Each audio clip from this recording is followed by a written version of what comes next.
Good morning and welcome to News 9. Nolan Pinto. Now there's a festive fervour at the Kempegowda International Airport as 4 ministers of Modi Sarkar from Karnataka will arrive shortly. Now, Railway Minister D.V. Sadananda Gowda and Chemicals and Fertilizers Minister Anand Kumar will arrive in the city anytime soon. In fact, the ministers, including GM Siddeshwara and Venkaiah Naidu, will get a hero's welcome once they land at the Kempegowda International Airport. Now, they are expected to arrive shortly from Delhi. Bike rallies will be held and they'll be taken to Palace grounds where a grand felicitation program will be held for them. In fact, you can clearly see BJP supporters over there at the Kempegowda International Airport. And all of them are waiting for their leaders, or basically the MPs who have made it into Prime Minister Narendra Modi's cabinet. 4 MPs from Karnataka have made it to the cabinet. 3 are Lok Sabha MPs and 1 is a Rajya Sabha MP.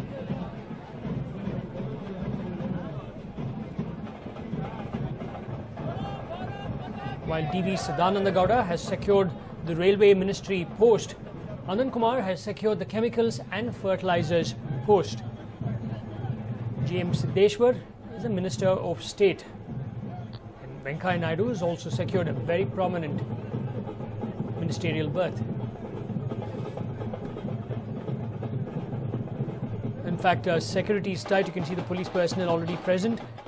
So all roads basically nearing the international airport are jammed as of now, considering that bike rallies by the BJP cadres have been planned in order to felicitate the 4 ministers. We're told that the bike rally will start from the airport, will head towards Palace grounds where a huge and mega program will be held. Basically a felicitation program, and also to congratulate the 4 ministers. In fact, it's almost like a carnival outside over there. Drummers, dancers. Nothing short of a hero's welcome for the 4 ministers.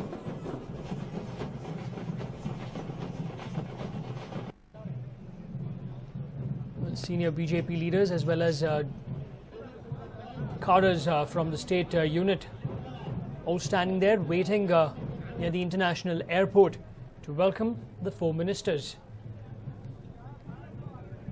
In fact, we are told that all of them should arrive shortly. There will be a bike rally that will start from Kempegowda International Airport. It will head to the Palace grounds where there will be a grand felicitation program. There you can see the BJP flag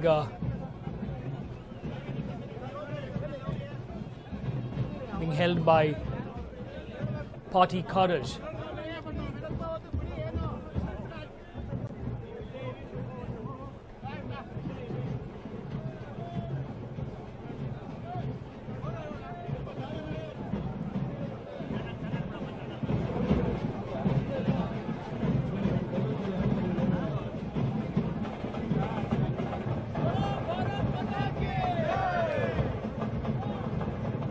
In fact, to know more about this, I'm joined by my colleague Harish. Harish, can you tell us what all, apart from the bike rally, is planned for the 4 ministers? Right now, the entire plan is that all the 4 ministers from the state, Venkaiah Naidu, remember, is a Rajya Sabha member from the state. All of them will land at the Kempegowda International Airport, after which they will be taken in a bike rally to the Palace ground. We are told that the Palace ground, the BJP has organized a felicitation ceremony for all these leaders who have been appointed as cabinet ministers from the state, and it is expected that hundreds of supporters will gather at Palace ground. Remember, this is the first time that they are visiting the state after taking oath, Nolan. Now, Harish, in fact, it's a happy time for all of them because Karnataka expected to have only 1 ministerial berth, and now finally we have 4. Well, the debate is still out on whether Karnataka has got enough share or share of ministers. Remember, they have sent a handful of MPs from the state, so the debate is still out on whether Karnataka has got its due. But nevertheless, with D.V. Sadananda Gowda being given the railway ministry, somewhere people feel that with such a heavy portfolio given to a Karnataka minister, somewhere justice has been done. Also, several people expect that in the next round of cabinet expansion that's likely to happen, somewhere after the parliament session, the first parliament session, it might be expanded. So people are expecting that there might be at least a couple of more MOS birds to Karnataka, Nolan. Right, Harish, thank you very much for all that. In fact, like Harish stated, the bike rally will begin from the Kempegowda International Airport.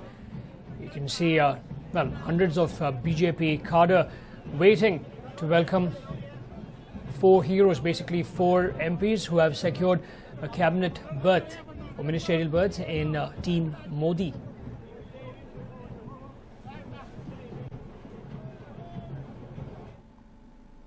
Well, moving on, Prime Minister Narendra Modi has quashed all stories about including his life story in textbooks from next year. In fact, he tweeted about this. He said, "I'm reading in the news that some states want to include Narendra Modi's life struggles as a part of their school curriculum. I firmly believe that the life story of living individuals should not be included as a part of the school curriculum. India has a rich history of several stalwarts who made India what is it today. Young minds should read about these greats and emulate them." Now, the Gujarat Education Department had decided to include a chapter on the life of Prime Minister Narendra Modi in the social science textbooks of its primary section, that is classes 5 to 7 from the academic session starting from June 2015. Now, there have been talks of adding such a chapter for some time now. These gained ground after Modi became the Prime Minister. Considering it to be an encouraging move with a sense of pride for the entire state, the proposal was mooted to the Education Minister. But now Modi seems to have put the matter to rest with a series of tweets.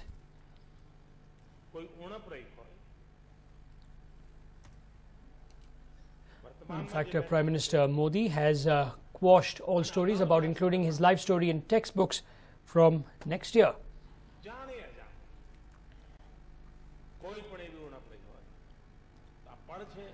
Now, the Prime Minister's suggestion comes amid reports that the BJP government in Madhya Pradesh has been considering proposals to include a chapter on Narendra Modi in school textbooks.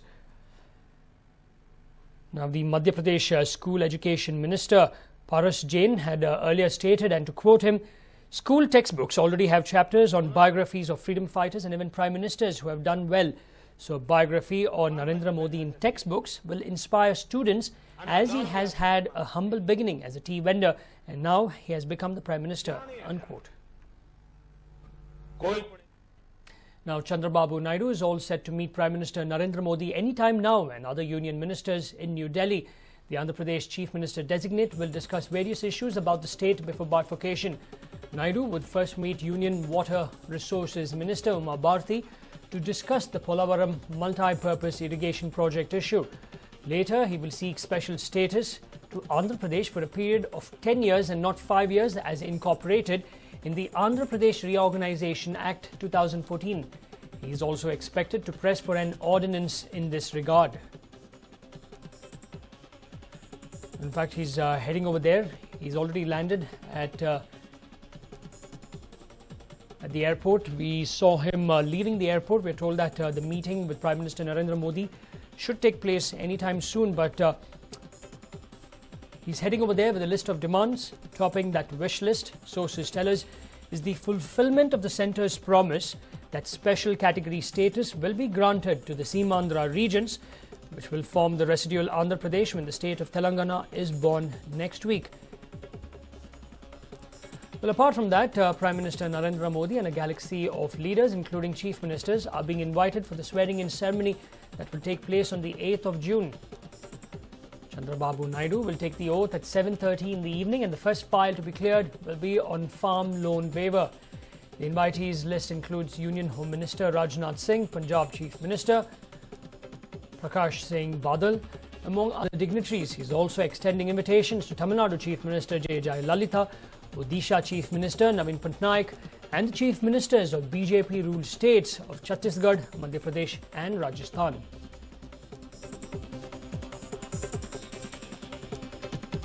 In fact, Chandrababu Naidu is likely to request the Prime Minister to instruct various ministries for taking up promotional activity in regard to the tax incentives offered by Andhra Pradesh. The Chief Minister designate would seek expeditious action in upgrading Visakhapatnam, Vijayawada and Tirupati airports into international standards. Chandrababu Naidu will also seek special package for the development of North Coastal Andhra and also Rayalaseema. Now, the Lokayukta today conducted raids in 3 different places in Karnataka. Corrupt government officials were raided in Hassan, Bellary and Shimoga. In fact, yesterday the Lokayukta sleuths have gone about raiding 5 different places right here in the city. But today it's now in 3 different districts, Hassan, Bellary and Shimoga. Basically in Bellary, Assistant Engineer Yunus Pasha's residence was raided. The raid was headed by SP Sridhar over there.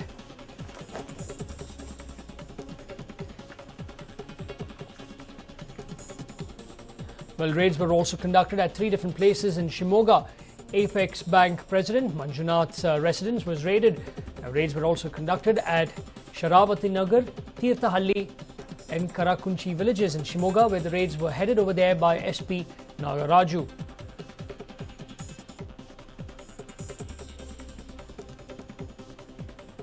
Meanwhile, in Hassan, Deputy Tehsildar Hombegowda's residence was also raided.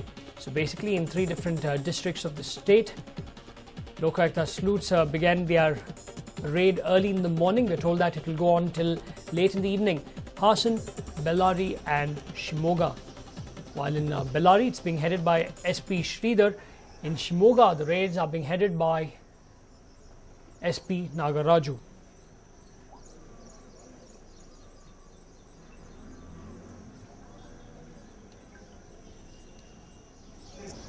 Well, there you can see in 3 different places of the state, in Shimoga, in Bellary, in Hassan. Now, based on tip-offs normally from various sources, Lokayukta sleuths go about their work of raiding these houses, not just residences but also offices of alleged corrupt officials working in the state government. Now, an assistant engineer's house has been raided, a deputy Tehsildar's house has been raided, and also Apex Bank President's house, Manjunath, that is, has been raided.